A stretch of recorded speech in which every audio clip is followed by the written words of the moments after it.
Bab 257. Serangan kritis. Dasar orang negara Long. Cukup berani juga ya kamu. Sudah membunuh Tuan Muda Musashi kita. Sekarang bisa-bisanya datang meminta Tuan Musashi kita meminta maaf kepadamu. Aku sungguh tidak tahu kamu itu bodoh atau polos. Tapi aku cukup mengagumi keberanianmu itu. Kimura Musashi masih belum marah besar. Ninja menengah wanita yang bertubuh seksi di sampingnya pun mendadak berjalan ke arah Louis Lu dengan bibir merahnya yang membentuk senyuman genit. Tuan Musashi tidak akan meminta maaf kepadamu. Tapi aku bisa. Bagaimana kalau biarkan aku yang mewakili Tuan Musashi meminta maaf? Mitao Ryoko berujar. Kemudian ia berjalan ke hadapan Louis Lu dengan menggoyangkan pinggulnya. Detik selanjutnya, adegan yang membuat nafas semua orang tercekat terjadi. Mitao Ryoko bisa-bisanya melepaskan pakaian yang melekat pada tubuhnya di hadapan Louis Lu, sehingga menunjukkan tubuh seksinya. Kedua lengannya yang bagai ular kecil itu langsung memeluk leher Louis Lu. Bahkan paha besar yang tidak tertutup sama sekali itu juga semakin langsung memeluk pinggang Louis Lu. Tampak jelas, permintaan maaf yang ia maksud seharusnya ditebus dengan cara semacam ini. Louis Lu mengalihkan pandangannya ke bawah dan mendarat pada dua buah dada besar yang bertengger pada dadanya. Lalu mendadak mendecih berkata, "Boleh. Jika kamu mau mewakilinya meminta maaf, aku tentu saja tidak masalah." Sembari berkata, kedua tangannya memeluk kedua sisi pinggang ninja wanita itu. Mata Mitao Ryoko pun terlintas sedikit keremehan. Lalu ia mengulur lidahnya yang lincah dan siap-siap mendekati telinga Louis Lu. Namun pada saat ini, ia mendadak merasakan dirinya yang diputar balik.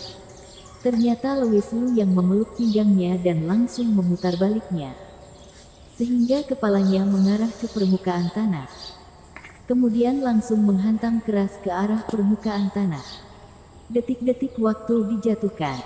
Louis Lu juga tidak peduli sama sekali.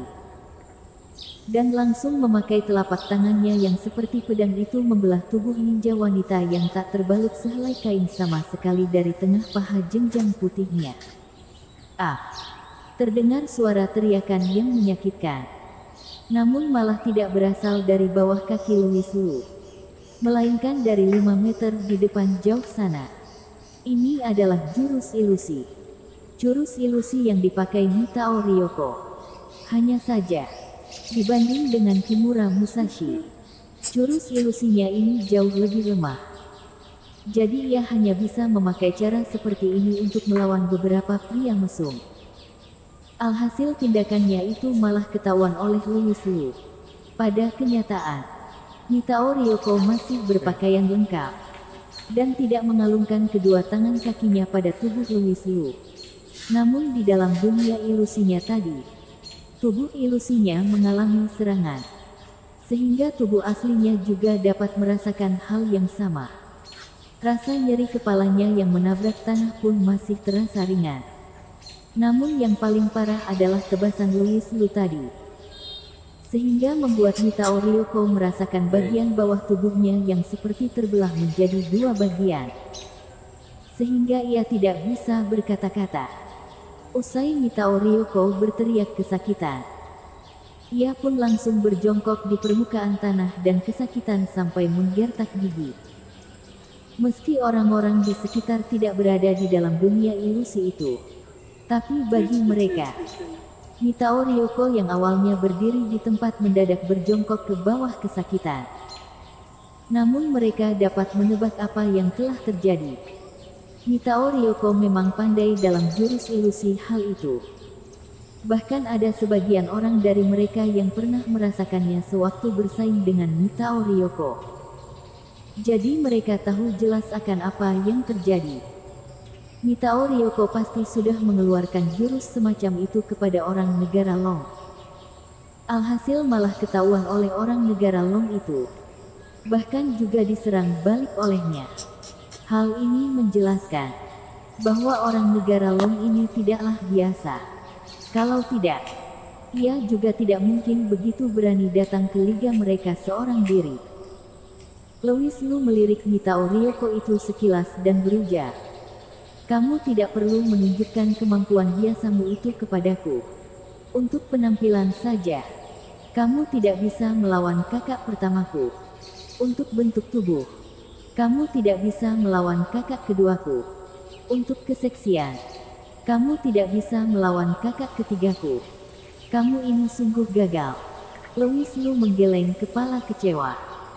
Daya serang ucapan ini cukup besar bagi seorang wanita. Penampilan dan bentuk tubuh Mitao Ryoko ini sebenarnya sangat bagus. Di Liga Ninja, ia ini diakui umum sebagai wanita cantik. Jadi setiap kali ia menunjukkan jurus ilusinya, ada sangat banyak ninja yang setingkat dengannya memilih untuk tidak melawan meski mereka bisa memecahkan jurus ilusinya. Mereka sengaja tidak memecahkan jurus ilusinya dan membiarkannya bebas berkutat dengan tubuh mereka. Hal ini juga sudah menjadi hiburan banyak ninja pria. Pria yang langsung menjatuhkan seorang wanita seperti Louis Lu ini memang jarang kelihatan. Tidak masalah jika hanya menjatuhkannya saja. Bahkan Louis Lu juga membanding Mitao Ryoko dengan ketiga kakak perempuannya dari penampilan, bentuk tubuh dan juga keseksian. Sehingga menghasilkan sebuah kesimpulan berupa, kamu tidak bagus dalam bidang manapun. Kamu sungguh gagal. Apa yang dimaksud dengan ini? Ini disebut dengan menghancurkannya secara keseluruhan. Tidak hanya memberi pukulan berat kepada Mitao Ryoko secara fisik, bahkan ia juga menghancurkan kepercayaan dirinya, sehingga membuatnya merasa sungguh terkalahkan. Sepertinya kamu memang cukup berkemampuan. Pantas berani datang kemari sendiri. Tapi kalau kamu mengira dirimu bebas bertingkah di sini dengan sedikit kemampuanmu itu, maka kamu sungguh meremehkan Liga Ninja kita. Louis Lu yang mampu memecahkan jurus ilusi Mitao Ryoko memang membuat Kimura Musashi sedikit terkejut. Tapi itu tidak hebat sama sekali. Level jurus ilusi Mitao Ryoko memang biasa. Bagi pria manapun yang memiliki tekad kuat dan bisa menahan kecantikannya, mereka pun dapat memecahkan jurus ilusi Mitao Ryoko dengan mudah. Louis Lu menggeleng kepala berkata, "Bukan aku yang meremehkan Liga Ninja kalian. Tapi karena Liga Ninja kalian yang masih belum pantas buat aku perhatikan." Cakapmu besar sekali. Sepertinya istana Tianxia negara Long kalian membuat kalian kembali merasakan kepercayaan diri buta lagi. Kalau tidak ada istana Tianxia, orang-orang negara Long seperti kalian sama sekali bukanlah apapun di mataku. Kimura Musashi mendengus dingin. Sekeliling mulai dipenuhi dengan kabut putih yang aneh. Setelah kabut putih, bulan sabit merah itu lagi-lagi muncul di atas langit.